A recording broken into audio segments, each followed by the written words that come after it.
Assalamualaikum warahmatullahi wabarakatuh. Perkenalkan, nama saya Muisatullah Afifah, NIM 18070260065 dari kelas Gizi 6C. Di sini saya akan membahas tentang kode etik tenaga kesehatan yang berjudul Dokter Jual Obat Langgar Kode Etik. Kepala Bagian Hubungan Masyarakat atau Humas Ikatan Dokter Indonesia atau IDI, Kota Makassar Wahyudi Musin menegaskan bagi dokter dengan sengaja menjual atau mengarahkan pasien menebus obat di tempat yang ditunjuk itu melanggar aturan.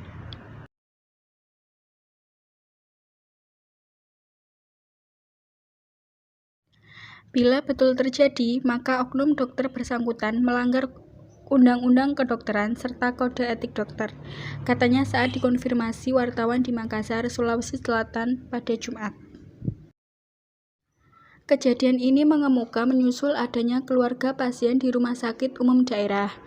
Jadi yang merasa diakali oknum dokter interna bernama Dr. EF bekerja sama dengan perawat di RS tempat yang mengarahkan keluarga pasien menebus obat di apotek miliknya pada Rabu malam. Pasien tersebut diketahui bernama Sudira yang berumur 68 tahun, peserta BPJS Kesehatan, mengidap penyakit diabetes atau gula dan masuk di rumah sakit umum daerah setempat pada Rabu pagi, selanjutnya ditangani oleh perawat. Menurut dia, bila peserta telah terdaftar di BPJS Kesehatan, tentu tidak dibebankan biaya apapun. Dengan kejadian ini, pihaknya menyesalkan masih ada oknum dokter melakukan hal seperti itu. Sanksi berat bisa dijatuhkan seperti mencabut izin apotik hingga gelar dokternya dicabut. Kami tetap menunggu laporan dari pasien untuk menindaklanjuti persoalan itu, termasuk meng-cross-check pelayanan para dokter di sana. Selanjutnya akan diusut. Bila memang ada kejadian seperti itu, maka akan diberikan teguran maupun sanksi. Sebelumnya, berdasarkan penuturan anak pasien, Imron Kadir kepada wartawan, kejadian bermula ketika ibunya masuk di rumah sakit karena merasa lemah dan gula darah naik sehingga mengalami drop. Ketika memasuki malam, adik perempuannya saat menjaga ibunya diminta menebus obat di apotek Watuliandu, Jalan Kumala nomor 70B, oleh perawat yang sebelumnya telah berkoordinasi dengan dokter dimaksud tanpa membawa resep ke apotek milik dokter tersebut.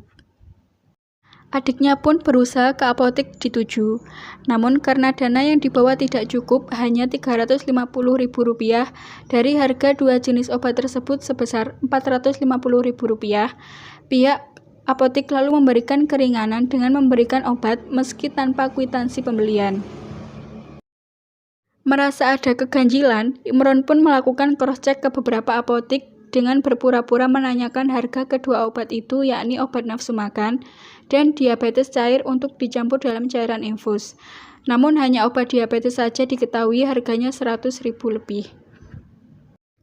Karena merasa dikecewakan pihak rumah sakit, di samping pelayanan kurang maksimal, dirinya langsung membawa pulang ibunya pada Kamis malam, sembari berobat jalan di rumah sakit lain yang lebih baik. Apotek yang dimaksud pun, ungkap dia, letaknya berdampingan dengan ruangan praktek dokter bersangkutan bersama istrinya, diketahui juga dokter di salah satu rumah sakit di Makassar. Secara terpisah, Dr. Effendi yang berdinas di rumah sakit setempat saat ditemui di ruangannya berdalih, dirinya tidak menjual obat kepada pasien, namun dirinya mengakui mempunyai apotek. Effendi mengatakan yang bersangkutan mengalami penyakit diabetes serta nafsu makan menurun, terlihat pada kondisi tubuhnya yang kurus. Dokter ini pun menyayangkan keluarga membawa pulang pasien padahal kadar gulanya masih tinggi. Kendati demikian, ia mengakui membuka praktik di rumahnya bersama istri yang juga dokter di rumah sakit lain, hingga membangun apotek untuk memudahkan pasien berobat. Dalam aturan praktik dokter, sekaligus langsung memberikan obat kepada pasien atau self-dispensing adalah pelanggaran kode etik profesi kedokteran dan menyalahi disiplin. Bila ada yang melaporkan, dapat dikenakan tuduhan melanggar tata cara pengadaan obat.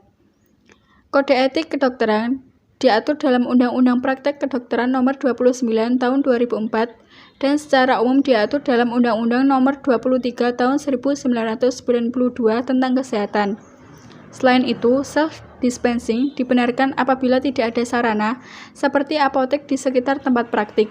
Apotek pun boleh dibangun berjarak minimal 10 km dari tempat praktek dokter.